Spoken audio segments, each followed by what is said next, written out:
Jajan pembantaian langkah-langkah terorisme yang dilakukan ini sangat berbahaya. Sama juga kita mendukung terorisme, mendukung pembunuhan. Ini pengkhianatan terhadap negara. Ini pengkhianatan terhadap Pancasila. Ini pengkhianatan terhadap undang-undang. Kalau mau memaksakan datang ke Israel, orang jangan tinggal di sini. Silahkan tinggal di Israel saja atau negara lain, saudara. Di Indonesia ketuhanan yang Maha Esa. Kita harus berdasarkan ketuhanan yang Maha Esa. Mau olahraga, mau politik, mau budaya, jangan pernah lepaskan ketuhanan yang Maha Esa, saudara. Takbir. Kita sudah tangkap maksudnya, Bang Novel. Tapi apakah semudah itu? Modiar, skakmat depan media, sok-sokan tolak timnas Israel main di Indonesia. Novel Bamukmin ompong di skakmat Akmal Marhali, langsung kicap tak berkutik. Ditulis oleh tim redaksi jurnal, dikutip dari berbagai sumber. Banyak yang bilang, pisahkan dong olahraga dengan politik. Itu benar, tapi Indonesia itu belum siap menerima kehadiran negara Israel di negeri ini. Dan itu juga harus dihormati. Bahwa drawing di Bali telah dibatalkan oleh FIFA. Jadi drawing tanggal 31 Maret yang harusnya diselenggarakan di Bali sudah dibatalkan oleh FIFA. Pemerhati sepak bola Akmal Marhali membalas argumen Novel Bamukmin yang tegas menolak timnas Israel datang ke Indonesia untuk Piala Dunia U20 dengan serangan fakta yang langsung membuat kicau. Sepak bola juga punya kedaulatan tersendiri, yang mereka punya aturan-aturan sendiri dalam konteks leg sport FIFA. Ini yang harus kita pahami bersama-sama, sehingga kemudian sepak bola itu sangat alergi dimasukkan unsur-unsur politik.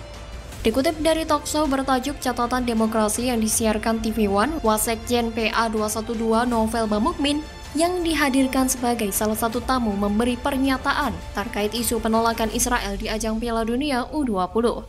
Ia secara tegas mendukung sikap sejumlah pihak yang menolak kedatangan Israel di ajang Piala Dunia U20. Menurutnya ini tentang kemanusiaan, terutama nasib umat Islam di Palestina. Ia menyebut bila mempersilahkan kehadiran Israel berarti sama saja mendukung aksi-aksi keji Israel selama ini di tanah Palestina. Mendatangkan timnas Israel sangat berbahaya. Gelaran ini bisa digelar, tapi ada pengecualian Israel nggak ikut berlaga di Indonesia. Mendatangkan Israel sama saja mendukung tindakan penghabisan yang dilakukan Israel di Palestina. Ini sangat berbahaya. Ini soal rasa kemanusiaan, bukan agama. Ungkapnya seperti dikutip dari channel YouTube TV One News, Rabu 29 Maret 2023. Merespon hal itu, pemerhati sepak bola Akmal Marhali membeberkan sejumlah fakta mengenai kehadiran Israel di tanah air yang tak seramai menyikapi timnasnya di Piala Dunia U20. Penjelasan itu pun membuat Bamukmin akhirnya kicap alias tak mampu berkata-kata. Sepak bola punya aturan sendiri yang namanya law of the game. Kemudian kalau Pak Novel Bamukmin belum ngeh adanya atlet asal Israel yang berlaga di Indonesia, baru kemarin Februari itu ada kok atlet Michel Yakovlev di Velodrome.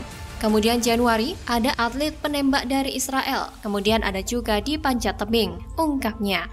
Tak cuma itu, Akmal juga menjelaskan seharusnya Indonesia bersikap kala menggelar Interparliamentary Union di Bali yang dimulai 20 Maret lalu. Karena di acara itu yang paling pas, bukan di sepak bola. Lebih jauh ia juga menyebut bahwa dipandang dari sisi agama, Palestina menunjuk pelatih asal Israel untuk timnasnya. Sebaliknya, di timnas Israel juga punya pemain yang beragama Islam. Artinya, ada saudara-saudara kita orang Islam di sana. Ini kalau konteksnya berbicara soal agama. Kita ini kerap memanasi tapi tidak ada tindakan sama sekali. Janganlah kebencian terhadap suatu kaum membuat jadi tidak adil. Kalau ada satu kegagalan besar pemerintah sampai saat ini adalah gagal memberantas kelompok pengacau yang kerjanya memang bikin kacau. Sampai detik ini pemerintah masih loyo, entah takut atau main aman. PA 212 ini sudah mirip kelompok yang merasa lebih tinggi dari pemerintah. Tapi, melihat pernyataan Akmal yang membungkam mulut si ompong Novel Bamukmin menandakan bahwa bukan hanya giginya yang kurang penuh, otaknya pun sama. Novel itu bukan orang pintar. Dari caranya ngomong aja udah ketahuan. Dia itu datang kayak menghafal skrip dari apa yang mau disampaikan. Atau mungkin bisa jadi disuruh ngomong begini begitu oleh bohirnya. Lihat saja cara dia berdebat. Lihat di YouTube.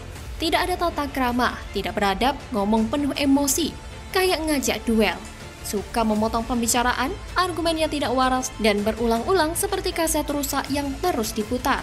Mereka pura-pura tidak tahu atau bisa jadi tidak bisa membaca.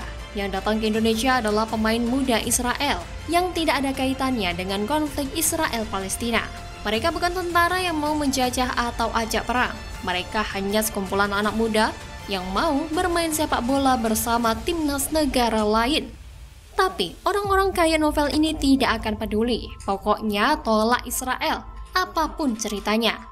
Politik dan olahraga harus dicampur dan wajib dicampur adukkan. Bagaimana kalau menurut Anda?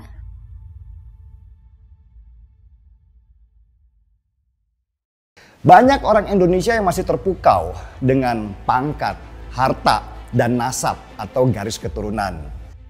Netizen ini bongkar kehidupan Bip-Bip sejuta umat. Ngaku sering ketemu Bip-Bip Rizik pas FPI belum lahir. Sosok ini blak-blakan. Dulu belum tenar rumahnya ngontrak, sekarang bejok. Ditulis oleh tim redaksi jurnal dikutip dari berbagai sumber. Mengatakan ada perintah, tidak ada perintah, tapi yang perlu saya garis bawah di sini adalah bahwa memang tanggung jawab untuk menurunkan itu berada di Pangdam Jaya dan tentunya Panglima TNI mendukung. Ketika berhadapan dengan orang yang berpangkat, berharta, atau berketurunan raja misalnya, mereka langsung rendah diri sehingga tanpa sadar kehilangan dirinya sendiri. Sebuah utas yang dibuat oleh akun Twitter @nms_tesuhasubu menjadi sorotan netizen karena mengaku sering bertemu Habib Rizik Syihab atau HRS sebelum lahirnya organisasi masyarakat Ormas Front Pembela Islam atau FPI.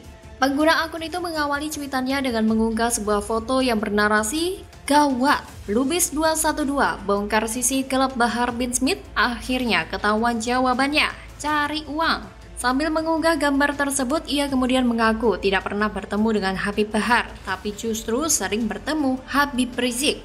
Ia menyebut bahwa kehidupan ekonomi Habib Rizik berubah sejak menjadi ketua FPI. Padahal sebelumnya tinggal di rumah kontrakan sambil menjual minyak wangi dan sesekali mengisi taklim dari masjid ke masjid. Namun seiring berjalannya waktu, saat sudah menjadi ketua Ormas, Habib Rizik mulai mengisi acara tablik akbar dan mendapat banyak undangan ceramah. Ia menyebut bahwa eks-pentolan FPI itu sangat bijak dan tidak mencampur agama dengan politik saat belum tenar, tapi sekarang malah bejok. Setelah itu, ia menyinggung oknum yang mengaku dirinya sebagai Ahlul Bait, tapi sebenarnya hanya ingin mengejar dunia.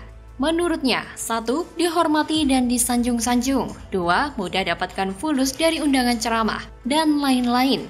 3. Jalan pintas jadi juru kampanyenya para bromo corah para bohir. Jualan nazab menggiurkan. Meski begitu, belum ada konfirmasi apakah pengguna akun itu memang benar sudah mengenal Habib Rizik sebelum FPI lahir atau hanya mengada-ngada. Sementara itu, dalam perbincangan bersama populis.id pada 2022 lalu, salah satu murid tertua Habib Rizik, Novel Bamukmin, menyebut bahwa HRS pernah menjadi guru di sebuah sekolah sebelum tenar seperti sekarang. Novel sendiri tak menapik kalau Habib Rizik pernah berjualan minyak wangi. Ia menyebut bahwa profesi itu dijalani oleh sang guru sebelum berangkat kuliah.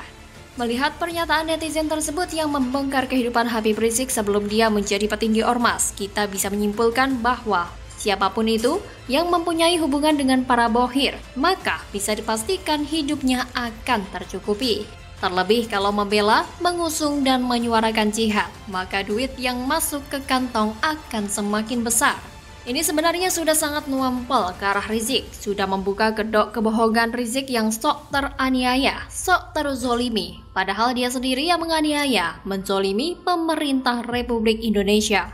Sok mau revolusi akhlak. Emang akhlak orang yang berbohong dan berbuat zolim itu baik? Selain itu, sebenarnya Rizik ini adalah playmaker. Dia adalah pintu untuk polisi membongkar keterlibatan bohir. Rizik pulang dari Arab tidak begitu saja sendirian. Tidak mampu bayar overstay, punya kasus hukum di Arab, tapi bisa pulang dengan mudah? Tidak semudah itu, Ferguson. Pasti ada bohirnya. Dia aset. Beberapa analisis saya terkait strategi polisi mencari bohir dan mengulik semua informasi dari Rizik. Diperkuat lagi dengan penetapan tersangka dari penahanan Rizik dan sisanya pulang. Sisanya hanya wajib lapor beberapa waktu sekali. Kita tahu bahwa Rizik ini hanya sebagai alat di tangan Bohir. Saat ini nama Rizik Syihab sudah terlalu jelek untuk diangkat lagi menjadi imam besar seluruh umat. Posisinya sudah ada di bawah, sejak disobek balihonya oleh TNI dan Polri. Anies sudah mencampakkannya, merasa Rizik ini tidak penting lagi, datang ke Petamburan hanya untuk hahaha. Kasihan Rizik, dulu dipuja-puja, tapi karena ulahnya sendiri berhubungan dengan Bohir, nasibnya malah mengenaskan. Bagaimana kalau menurut Anda?